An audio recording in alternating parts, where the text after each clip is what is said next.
Damn it, Jim, what the hell's the matter with you? Model eye, swinging, smiling, reaching high. He says blink and wink, keep 'em squeaky clean. Sing an iTune while you change the scene. He's got the knowledge, the rhythm too. At CorndogBlind, he's teaching you.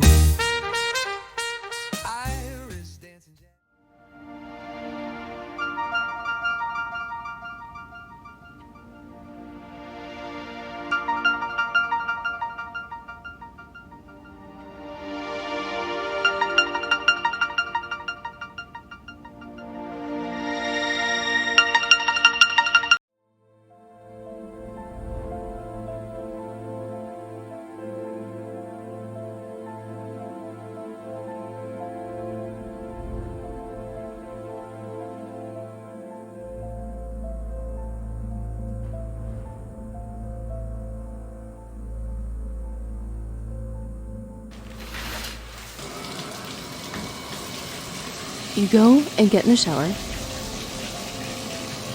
and you realize you just grabbed the Nair. So you grab the shampoo. This time you're going to pay more attention to the color of the bottle. Why is everything blurry? Makes it difficult to see, to shave if you're a guy. It's difficult to put on makeup if you're a woman.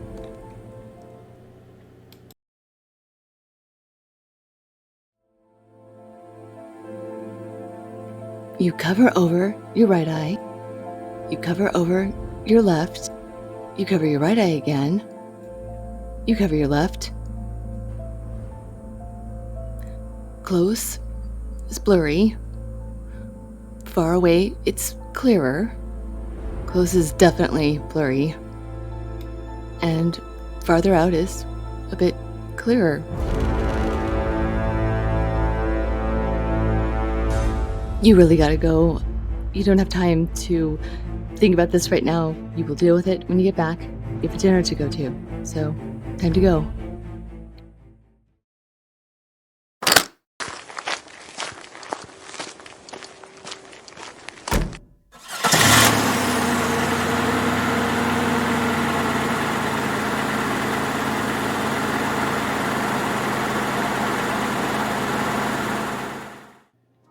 Well, the drive wasn't so bad.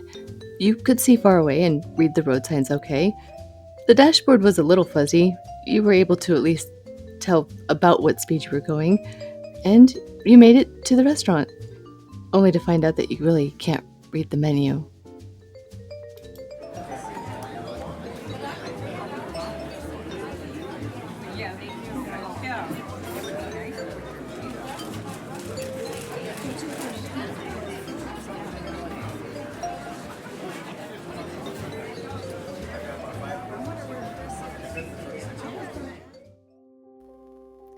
You get home, get all seated on the couch and comfortable, ready to watch a movie, reach over and grab the remote, and the remote control is blurry. And so is your snack. But you're able to see the TV across the room okay. And all the fonts on all the labels are just too small. They're impossible to read. Even your sheet music is impossible to make out. No, you did not suddenly become farsighted. Try this. Look out the window, and if you normally wear glasses, put them on and look out.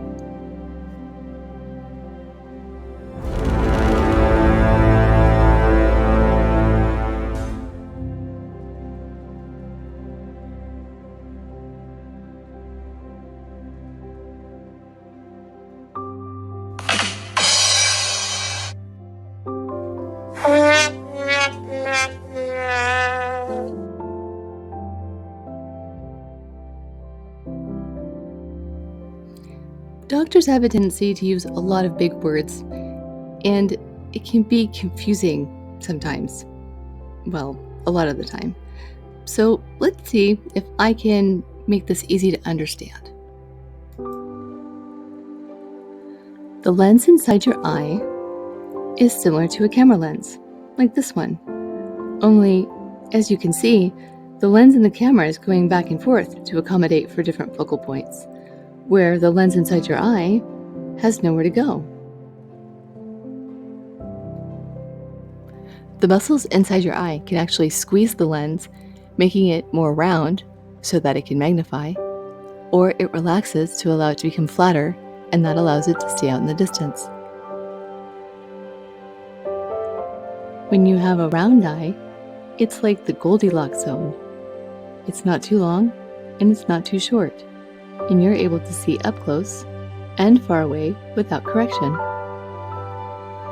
Both focal points are clear in this image, the rose in the foreground and the city skyline in the distance. When your eye is long, the light doesn't reach all the way to the back, and this makes things blurry in the distance. But because your lens is flexible, you're able to see up close okay. Here's an example. The rose in the foreground is clear, while the city skyline out in the distance is blurry. When you have a short eye, the light falls behind the retina. This makes things up close blurry, but the distance is pretty clear. Now, while the lens is flexible, hyperopic people or short-eyed people can actually squeeze the lens and make it round so it magnifies. This gives them an ability to accommodate up close and still see in the distance. This only lasts until presbyopia starts and the lens becomes stiff and will no longer become that ball to magnify. And when that happens, things get blurry up close very, very quickly. You can see that the rose in the foreground is of course blurry, and the city skyline in the back is pretty much clear.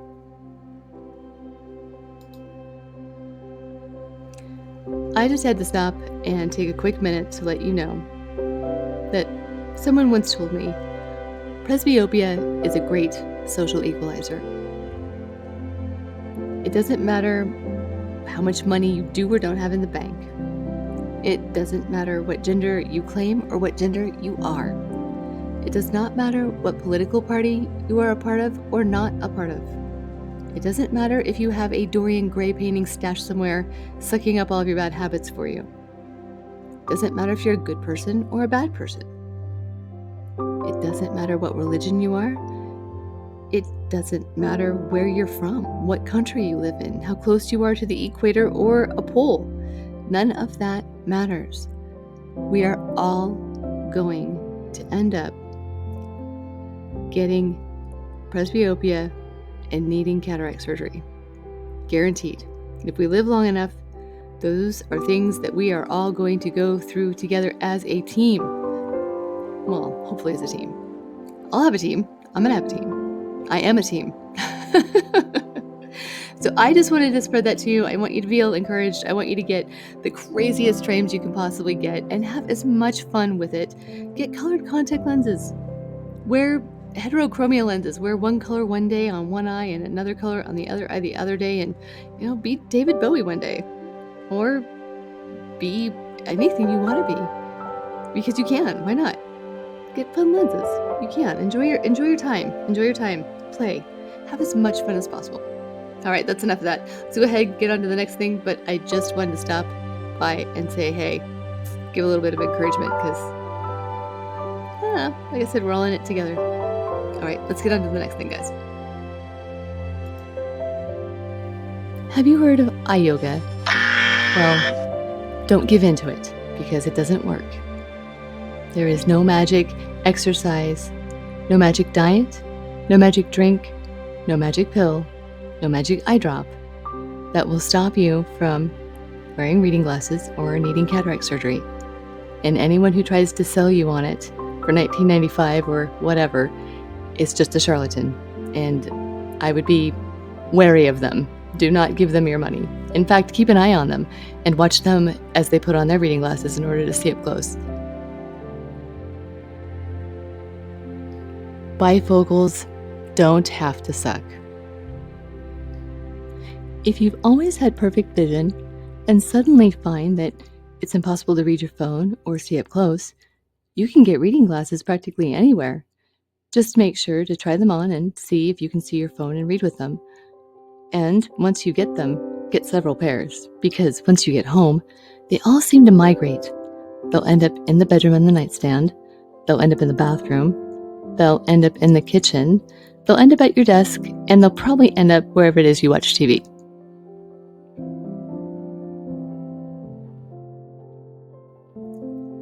So there are other non-surgical options as well. You can always go with a traditional lined bifocal, or you could go with a trifocal, or you could go with a progressive lens, which is a no-line bifocal that covers the distance, the mid-range, and the near, all in kind of a smooth motion. All of them work just fine. It just depends on who you are and what you do and what you like. Once there was an engineer that came into our office and he needed to have the near vision at the top of his frame, so we just made them upside down. So when he was looking up in his glasses, he was able to see the tiny parts at the top and then look down to communicate or see inside his toolbox. So pretty cool stuff, huh? Just remember, everyone does things a little bit differently. What the doll maker needs is not the same thing as the sharpshooter. Some people like to have bright lights on. Usually those are myopic or nearsighted. And others like to have dim indirect lighting, which is usually astigmatics and hyperopes. So be patient with each other, be kind, and just know that every single solitary brain perceives differently for each individual eyeball. For every single eyeball, there is a unique situation. It's not all the same, and everyone's a little bit different, but everyone just assumes that we all see things the same, but we don't. We don't see things as they are, we see things as we are, and that's just the way it is. So, much love, and let's move on. Ah yes, VUITY, I almost forgot. Pilocarpine hydrochloride ophthalmic solution 1.25% is a drop that's been around for about 4 to 5 years, completely FDA approved, to be used in presbyopia correction, but not for long. It doesn't really correct for it. It doesn't cure it. It is just something that you can sneak off with, and it works for a little while and then it wears away. It's like a magic spell. Pilocarpine's actually been around for, over 100 years, used in glaucoma. It pulls the iris really tight and making the pupil very small, and that opens up a canal that's around the outside of the iris that helps your eye reabsorb a fluid called aqueous humor that flows under the cornea in front of the iris. Too much of that happens, that's glaucoma, but we'll cover that on another video on another day. What we're going to focus on is the pinhole effect that VUITY gives you. So when you, in fact, you know what? I'm going to have you do it right now. Go ahead and push pause and go find a piece of paper or a business card or something that you can poke a hole in and look through it. If you wear glasses, remove them and then look through the pinhole at the distance and up close. And I think you'll be shocked at what happens. And then come on back. In the magic world, you went off and did that and came back. So when you did that, you were able to see, right? Isn't that cool?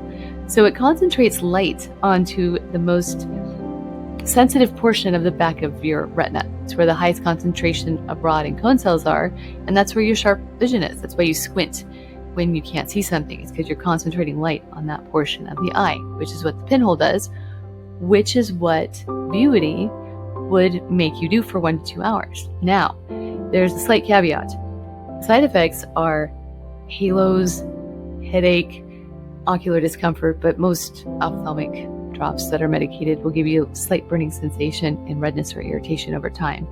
However, the headache and the nausea and the halos are not a good combination. I took it at a conference with some other eye folk a few years ago when it came out, and I just, I'm okay. I unfortunately am not going to be a good candidate to use it. I wish I was, because I cannot stand wearing glasses. But I've gotten used to it, and I've made peace with it, and now I have a bunch of pairs, and I just got rhinestone ones. Yeah, I did. Yeah, that's a thing. Oh, well, I will give it a shot. Both an ophthalmologist and an optometrist can prescribe them. And if you can, get a sample if you can find one, because it's nice to try before you buy, just in case you end up not feeling too hot. But if you're nearsighted, chances are it's not going to bother you one bit.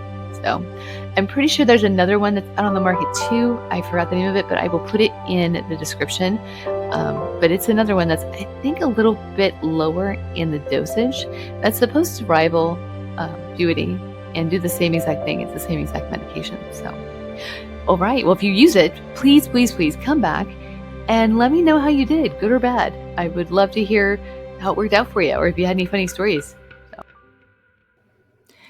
There are surgical options. You can get something called clear lens replacement, and that is actually replacing the lens inside your eye. And there are multifocal intraocular lens implants available that will accommodate for both up close and far away, and also correct for astigmatism. Those will last for quite a while, and you won't ever have to worry about getting cataracts. Now, if you get LASIK, or PRK, or RK, you're adjusting the cornea on the outside, and that will change your distance vision and allow you to see well until things start to shift and you lose your elasticity in your lens and require an outside magnification source. Then you're still going to need to wear reading glasses, and you're still going to get cataracts, and you're still going to need to get cataract surgery eventually. And the less surgery, the less any surgery, the better. Hey, you guys, I want to highly encourage you to go and get an annual dilated eye exam with an ophthalmologist. It is a specialist copay on your insurance. See your optometrist all day long for your contact lenses and your glasses and your sunglasses, but please get a dilated eye exam with an ophthalmologist annually. Everything shows up in your eye in some function or structure before anywhere else in the body, and can definitely get you ahead of the game. So it's better to be in front than to be behind. And you're going to be dilated. It's going to be blurry up close for about 2 to 4 hours. Lights will be bright for that duration as well. Bring sunglasses. If you don't, well, you're going to suffer the consequences of the roll-ins. Sorry about that. Or you can always just buy you some sunglasses while you're out there in the optical. So, but definitely do that. It's worth it. Take care of yourself. And most of all, take care of yourself for everyone else around you who loves you. Because why not? Besides that, it's awesome to see the world in HD. We spend all this money on high-definition televisions and all these gadgets and stuff and VR and all that, but we don't use our own cameras to their fullest extent, and we cheap ourselves on lenses. Take care of your eyes. It's worth it. You'll be so glad. It's just, it's a little bit icky on the sticker shock, but I tell you, it's worth it. It's worth it, and you spend more on other crap anyways. Spend it on your eyes. You're worth it. All right, you guys, have a super awesome, wonderful rest of your day, and I will see you next time I see you. Remember, do like and subscribe. Come back and hang out with me again, and I will see you on the next one.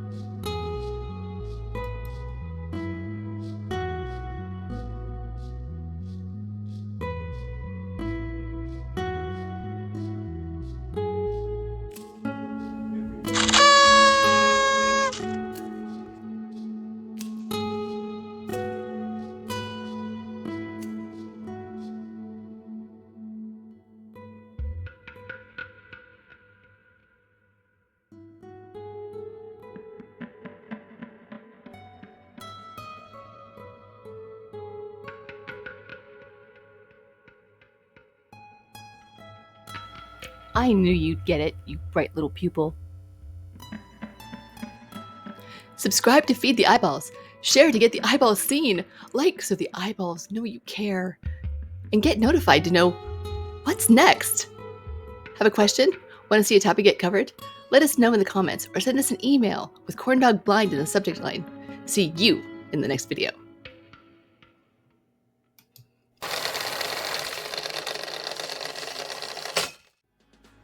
Can you feel that?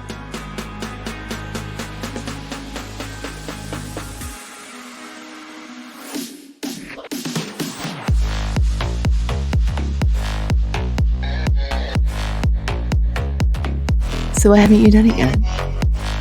Radio RYDERS, 24/7. Download now at the Google Play Store.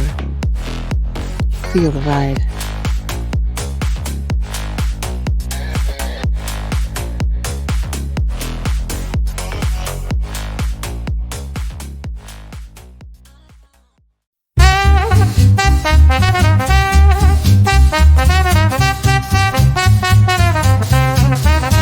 So long, farewell, it was nice to see you again.